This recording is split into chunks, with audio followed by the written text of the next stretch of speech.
రుధిరపాతం వినా పాప విమోచనం నభవతి అన్నారు. అనగా రక్తము చెందింపకుండా పాపక్షమాపణ కలుగదని ఈ శ్లోకము యొక్క భావం.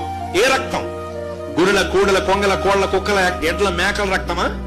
కాదు. ఆ రక్తం వల్ల పాపం పోదు, పాపము నుండి మనకు విడుదల కలగదు ఆ రక్తం వల్ల. పోనీ మన రక్తమా? అబ్బే, ఒక వ్యక్తి రక్తం వేరొక వ్యక్తిని పరిశుద్ధపరచలేదు. కారణం ఏమిటంటే గుడ్డివాడికి త్రోవ చూపెడితే ఇద్దరూ కలిసి గుంటలో పడతారని ప్రభువే చెప్పారు. మరి ఏ రక్తం? పవిత్రమైన, నిర్దోషమైన, నిష్కలంకమైన రక్తమై ఉండాలి. అటువంటి రక్తాన్ని మన కొరకు చిందించటానికి, మనల్ని పాపముల నుండి విడిపించటానికి జీవితకాలమంతే మరణ భయము చేత పట్టి పీడింపబడుతూ పాపపు దాస్యపు శృంఖలములలో చిక్కుకుపోయి నలిగి నశించి నరకాగ్నికి దిగజారిపోబోతున్న మానవ జాతిని విమోచించటానికి ఆత్మరూపి అయిన దేవుడు రక్తమాంసములలో పాలివాడాయను. ఆయన రక్తమాంసములలో పాలివాడగుటయే క్రిస్మస్ పండుగకు ఆధారం.